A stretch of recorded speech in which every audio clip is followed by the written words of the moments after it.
বাংলাদেশ জাতীয়তাবাদী যুবদল কর্তৃক আজকের আয়োজিত এই বিক্ষোভ সমাবেশের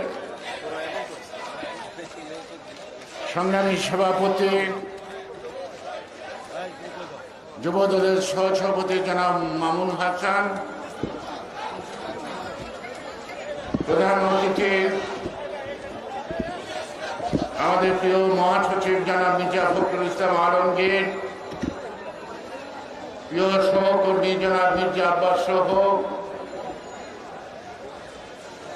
মঞ্চে উপবিষ্ট সকল নেতৃবৃন্দ,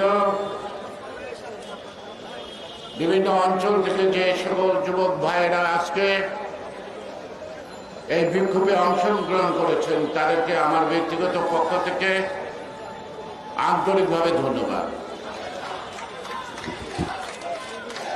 আমরা এই বিক্ষোভের কারণ, এই ভাই আসছো, এই থামো থামো, বক্তৃতার পরে দিবা, যখন কেউ বক্তৃতা দেয় তখন এইভাবে স্লোগান দিও না। আমাদের নেত্রী বেগম খালেদা জিয়া এখনো কারাবন্দী, তার সাথে তালিকাভুক্ত হচ্ছেন একের পর এক সারা দেশ ব্যাপী। আমরা কেউ কারাগারে যাচ্ছি, আবার আসছি, আবার যাচ্ছি, আবার ছাড়ছি, এটি মনে হয় আমাদের রাজনৈতিক নিয়তি। এখন যারা উপস্থিত আছেন তারা মাত্র সদ্য কারামুক্ত এবং কতটুকু নির্যাতনে তারা ভোগ করছেন হয়তো তারা সব কথা বলতে পারছেন না। আজকে সুলতান সালাউদ্দিন টুকু সহ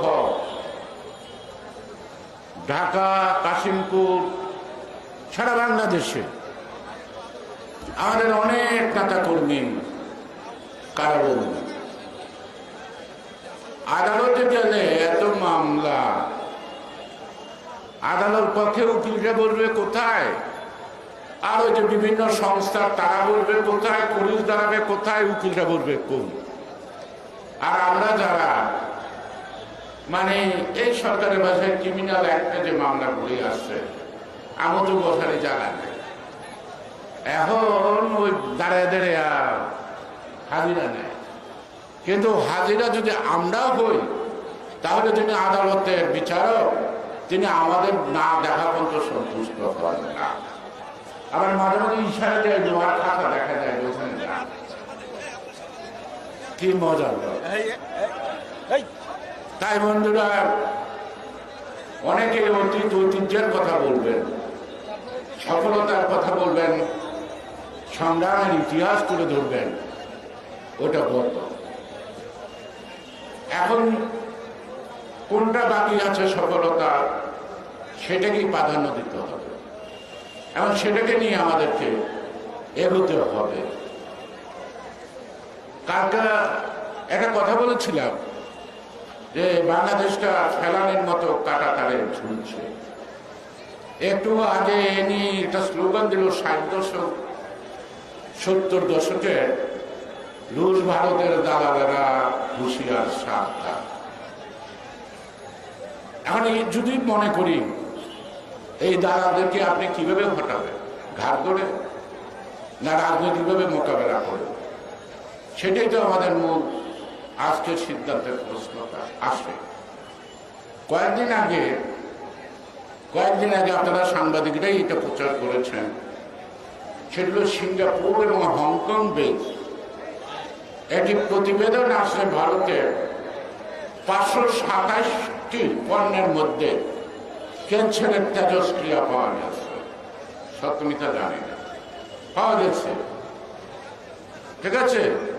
তার সাথে যদি আরেকটা যোগ করেন 528টা, সর্বশেষ প্রয়োজনটা কোনটা? এই সরকারের এই আলো, এর চেয়ে বিষাক্ত প্রয়োজন নাই, সব কিছুকে ধ্বংস করতে পারে। আর ওদের খাদ্যদ্রব্যের মধ্যে, পণ্যের মধ্যে কোনো কোনো রোগ সৃষ্টি হতে পারে আশঙ্কা প্রকাশ করেছে।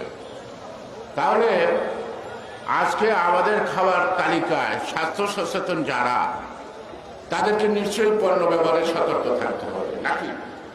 জেনে শুনে তো বিষ খেতে পারি না। সুতরাং আমরা এই বিষয়টা কিন্তু আমাদের খুব বেশি দরকার মনোযোগ দেওয়া। আজকে যদি খালেদা জিয়াকে মুক্ত করতে চান, তাহলে আগে বাংলাদেশকে মুক্ত করতে হবে বিদেশি তাবেদারদের হাত থেকে।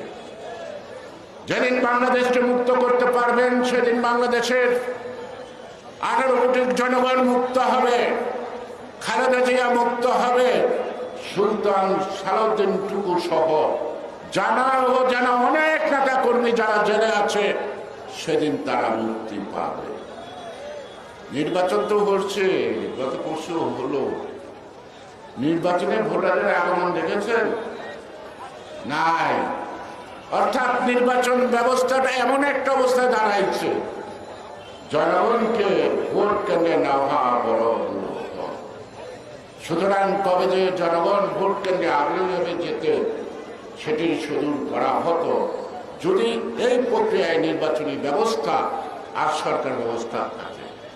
সে কারণে গণতন্ত্রের প্রতি শ্রদ্ধা যদি থাকে, তাহলে আমাদের সেই জায়গাটাই নিয়ে যেতে হবে। আগে যেমন মানুষ ভোট কেন্দ্রে গিয়ে ভোট দিয়ে প্রতিনিধি নির্বাচিত করত, সেই প্রক্রিয়া আজকে ভোট কেন্দ্রে মানুষ যায় না। কেন? সে জানে তার মতামতের প্রতিফলন ঘটবে না। কেন্দ্রে আছে 200 জন, ভোট করছে 2000। কেউ কারণে দেখে নাই, যে যেখানটা পারে সেখানে ভিতরে বসে বসে পারে। বাইকটা ফিটফাট আর ভিতরটা হলো সদরঘাটের মতো চলছে। এই অবস্থাকে বিবেচনায় রেখে আজকে আমাদের সুলতান সালাউদ্দিনের এই মুক্তি নয়, শুধু আজকে বাংলাদেশের মুক্তি দরকার। বাংলাদেশকে মুক্ত না করতে হলে 71-এর 16 ডিসেম্বরের মতো, তাহলে আমরা জীবনও স্বাধীন থাকতে পারবো না। আমরা ওই সিকিম ভুটানের মতো তাবেদারি করব, আর কাটা তারায় বেড়ার মধ্যে আমাদের স্বাধীনতা ঝুলতেই থাকবে অনাদিকাল পর্যন্ত। এখন কি আমরা কাটা তার থেকে বেরিয়ে আসবো, না এখানে আরো অক্টোপাসে জড়াবো? সেই সিদ্ধান্তটা নিয়েই আমাদের আগামী দিন পথ চলতে হবে। সবাইকে ধন্যবাদ। বাংলাদেশ জিন্দাবাদ।